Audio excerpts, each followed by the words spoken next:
말씀으로 마음을 다시 세워요 라는 제목으로 말씀을 나누도록 할게요. 자, 여러분 혹시 집에서 고장난 물건을 본 적 있으세요? 네. 예를 들어서 전등이 깜빡거린다거나, 지금 깜빡거리고 있지, 그지? 그지? 전등이 깜빡거리거나 의자가 기울어져서 고장나서 삐걱거리거나 문고리가 저렇게 고장나서 잘 안 열리는 이러한 순간들 경험해 본 적 있으세요? 아마 이제 여러분들이 앞으로 살다 보면 이런 일을 많이 자주 경험하게 될 텐데요. 그때 그냥 무심히 지나가는 사람들이 있어요. 그냥 고장나도 내 할 거 아니야. 난 핸드폰이나 할래. 뭐 불이 깜빡이든 의자가 망가졌다. 몰라. 귀찮아. 이런 사람이 있을 거예요. 그냥 데스크탑이 고장났으면 데스크탑을 고치면 되는데 노트북을 열어가지고 이렇게 누워서 귀찮아. 그냥 무심하게 지나가는 사람들이 있을 수도 있어요. 하지만 때로는 이건 빨리 고쳐야겠다. 특히 전등은 전등이 깜빡이는 것도 밑에 있으면 눈이 시력이 떨어지니까 빨리 고쳐야 되겠다. 이거 빨리 고쳐야겠다고 그 즉시 고치는 사람들도 분명 있는데요. 이런 맥락에서 이스라엘 백성도 비슷했어요. 어떻게 비슷했냐? 자, 오늘 본문 속 이스라엘 백성들은요 바벨론에서의 포로 생활을 마치고 고향 땅으로 돌아와서 이렇게 성벽 보수 공사를 마무리한 상태였어요. 만세 끝났다. 하지만 성벽 보수 공사 완료와 함께 그들이 깨달은 사실이 하나 있었는데요. 그것이 무엇이었느냐? 바로 우리가 도시만 고쳤다고 되는 게 아니구나. 우리 마음도 고치고 바로 세워야 하는구나 라는 사실이었어요. 왜냐면 여러분 생각해보세요. 성벽이 아무리 튼튼하면 뭐해? 그 성벽에서 지키는 사람들이 있어야겠지. 성벽이 고장나면 고치는 사람들이 있어야 되겠지. 그치? 한마디로 그 성벽을 관리하는 사람들이 없으면 아무 소용이 없어. 근데 생각을 해봐. 사람이 있다고 다 해결돼? 서진아? 아니야? 그럼 뭐 어떻게 해야 돼? 어떤 사람들이 해야 돼? 경찰. 전문가 내지는 마음이 진실한 사람들. 그치? 그 예를 들어 전문가인데 마음이 진실하지 않아. 아씨 나 월급만 받으면 되지. 뭐 내가 이거 관리해서 뭐해? 자리나 자자. 안 걸리게. 아무도 안 오지? 한숨 자자. 이러면 성벽이 제대로 관리가 돼야 안 돼? 안 돼요. 안 되지. 안 되지. 그래서 결국 적군들이 쳐들어올 때 그 성벽이 어떻게 되는 거야? 그냥 무너지는 거겠지. 그럼 그 안에 모든 내 가족, 내 사랑하는 사람들 어떻게 되는 거야? 다 죽는 거잖아. 그러니까 우리가 도시만 고쳤다고 성벽만 고쳤다고 되는 게 아니구나. 우리 마음도 고쳐야 되는구나. 왜냐면 그 성벽을 관리하는 건 우리니까. 그 성벽에서 살아가는 내 가족을 지켜야 하는 건 우리니까. 이걸 깨달았던 거예요. 그래야 그들은 한 가지 중요한 일을 하기로 결심했는데요. 그 중요한 일이 무엇이었는지 우리 본문 말씀 속으로 들어가 볼게요. 자, 오늘 본문 느헤미야 8장은요. 이스라엘 백성이 물문, 목사님 여기다가 물문이라고 하는데 이게 수문이야, 수문. 워터도. 그러니까 물 옆에, 수로 옆에 있는 문이라고 해서 별명이 수문이야. 자, 오늘 보면 느헤미야 8장은 이스라엘 백성이 물문 앞 광장에 모이는 장면으로 시작해요. 즉 남자, 여자 그리고 말씀을 알아들을 수 있는 어린아이들까지 모두가 한자리에 모였던 거죠. 그렇다면 이들이 이렇게 한자리에 모인 이유는 무엇이었느냐? 바로 하나님의 말씀을 듣기 위해서였어요. 하나님의 말씀을 듣고 싶습니다. 에스라 제사장님, 저희들에게 말씀을 들려주세요.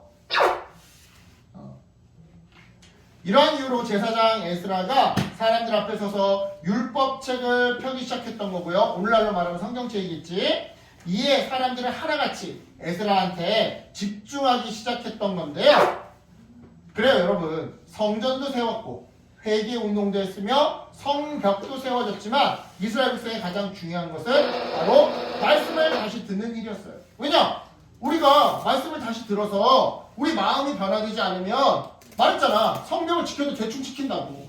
그러면 또 공동체가 무너진다고. 그치? 왜냐? 왜 말씀을 듣는 일이었느냐? 과거 오랜 기간 포로로 살면서 하나님의 말씀을 제대로 듣지 못한 채 살았거든요. 그래서 그들은 점점 하나님의 말씀의 뜻을 잊어버린 채 어떻게 하나님을 예배하고 또한 어떻게 일상을 살아야 하는지를 까먹었던 건데요. 그러다 보니 어떤 문제가 발생했어요? 마음이 약해지고 믿음이 흔들렸던 거예요. 즉 사소한 일에도 불평과 원망과 짜증을 내고 또한 반드시 해야 하는 일 앞에서 게으름을 피운다거나 그지? 게으름 남한테 떠넘긴다거나 큰 누나가 해 작은 누나가 해막 이러면서 그지? 남의 것을 베낀다거나 야 너 시켰어? 나 아빠 보여줘 잠깐 보여줘 빨리 한번 베낀다거나 불법을 저지르는 일을 자행했던 것이죠. 저 컨디엄 있지? 그지? 맨날 난 얘 때문이에요 이러고 있고 그지? 이런 와중에 백성들이 한자리에 모여 말씀을 듣기 시작하자 그들은 오랫동안 잊고 있던 중요한 사실을 하나 깨닫게 되었는데요. 바로 우리가 하나님의 말씀을 들어야 우리의 마음이 고쳐지고 회복되어서 다시 살아나는 거구나 라는 사실이었어요.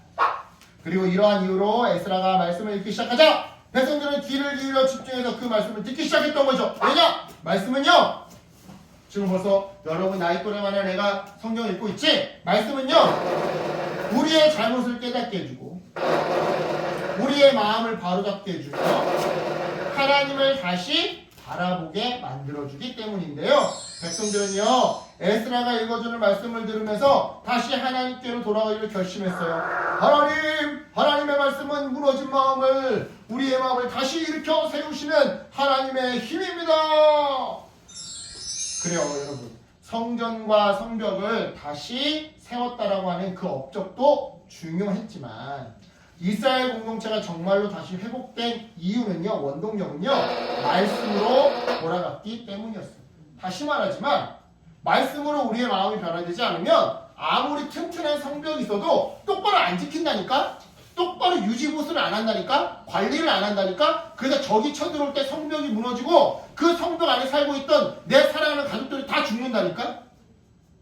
그런데 비록 성벽이 조금 허술해도 마음이 간절하고 마음이 진실하면 어떻게 하는 거야? 그 성벽을 목숨 걸고 지키는 거야. 그 결과 어떻게 하는 거예요? 내 가족을 지킬 수 있는 거거든. 이해하시겠죠? 이런 면에서 여러분 말씀드려요.